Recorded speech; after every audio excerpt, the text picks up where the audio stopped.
Hello viewers, and today I'm doing a book review on Outlander, but first of all I must show you the book that I have.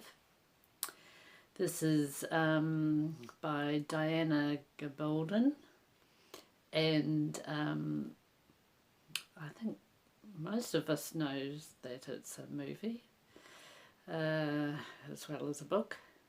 This is quite heavy.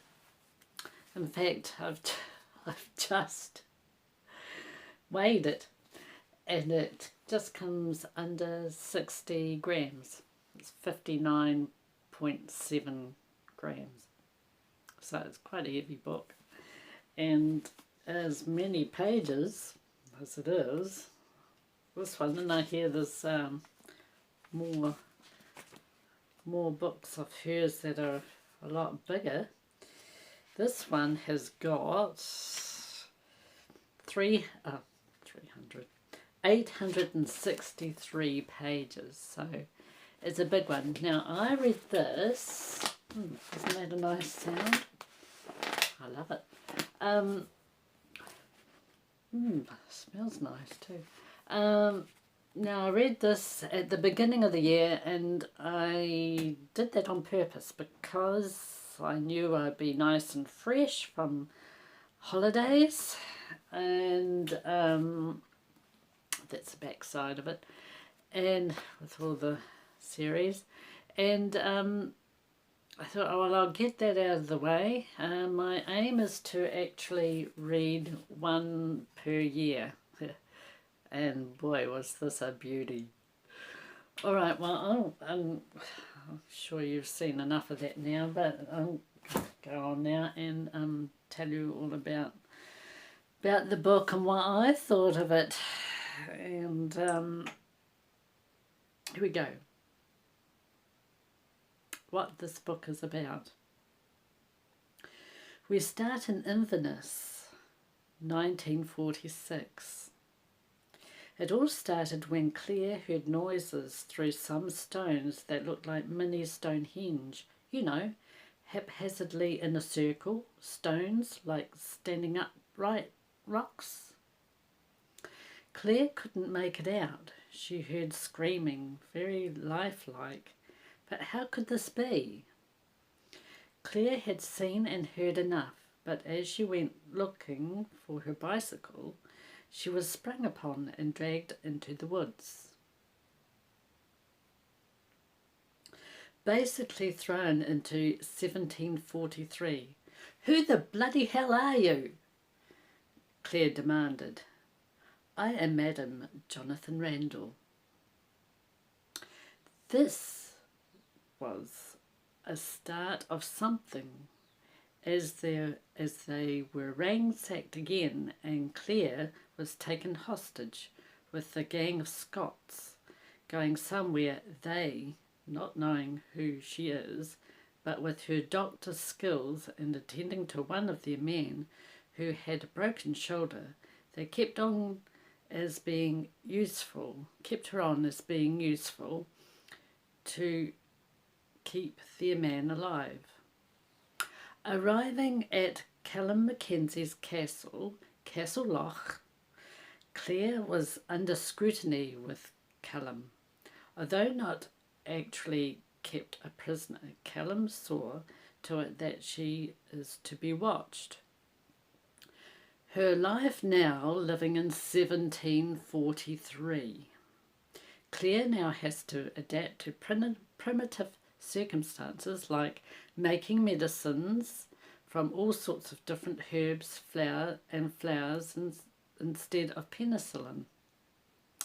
All the while trying to think of ways to quietly escape. How does she escape? Or does she? What traps lie ahead for this lady who had landed in the past? Love was looming for Claire, but this was no normal love. No normal love.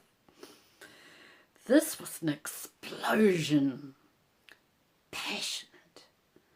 Gripped with fear. Near death and testing times ahead.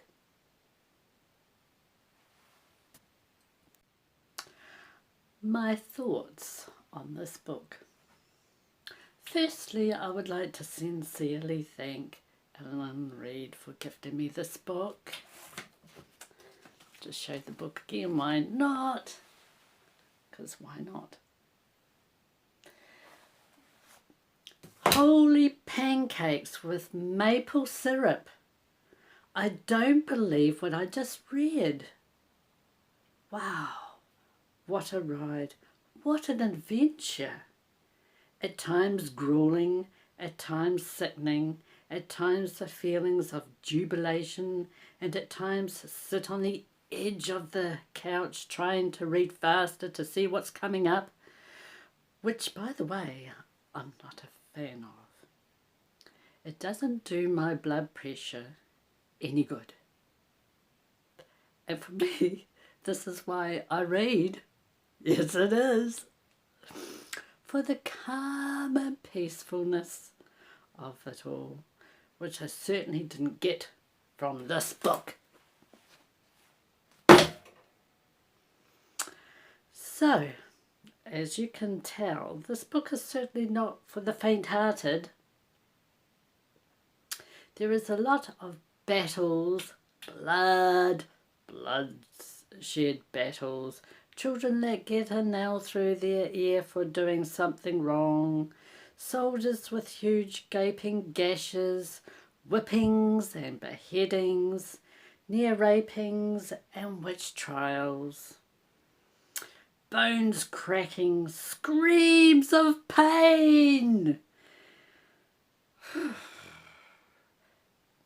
Splintered bones out of the skin. Cracked metacarpal bones couldn't be mended, let alone tetanus injections, which, by the way, I've had recently.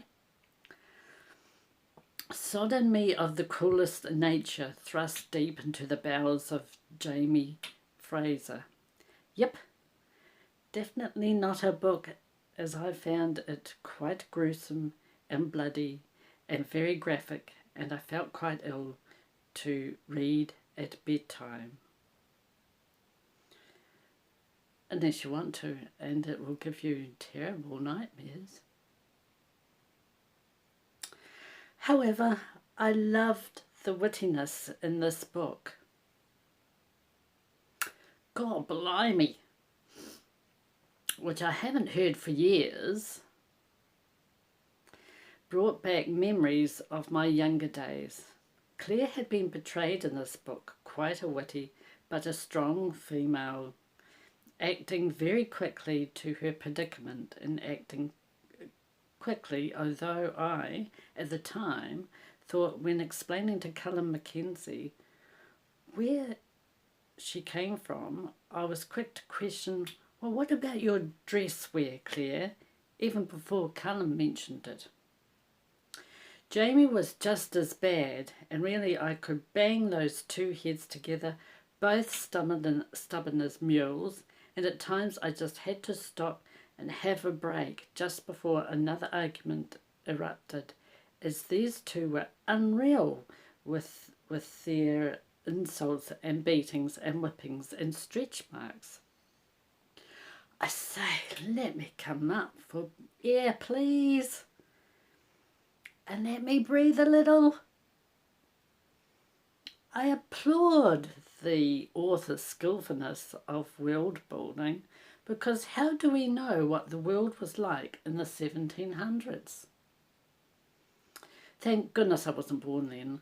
I'm not thrilled by the way the men treated their women like they owned them. Well, they did in those days. As for the author's writing, plausible and raw, and no doubt writing it as real as possible, I found it a bit too much for me. Thankfully, in its own blessing, these are huge books to read, as I will only be reading one a year. That's another thing too.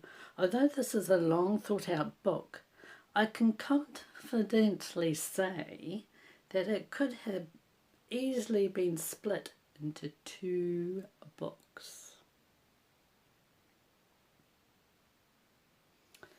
Recommendation. This would be hugely helpful for research purposes for authors, but due to the huge book and the nature of the story, consider skim reading to find bits and pieces you are looking for. Of course, I recommend it also to all historical fiction fans. This is a good one, especially if you are interested in Scotland. Also for anyone interested in battles, there is a lot of those due to the era. For anyone who likes strong female characters, who loves horses, who likes dangerous journeys of the unknown, who likes pain and torture in books, and lastly but not least, who loves a romance tale full of bumps, scrapings, cheeky grins, torture and a bit of endearing love. And I give this book 5-star read. It's 5 stars, it's excellent. And yeah, you can tell that the author did a good job of it from my reactions on it. So Outlander, Diana Gabaldon, and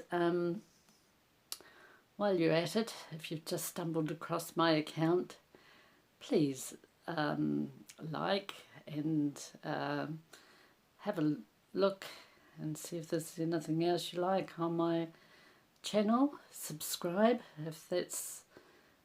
if you have found anything and you want to see more, and comment if you want to. And that's it from me. I hope you all have a good day or evening.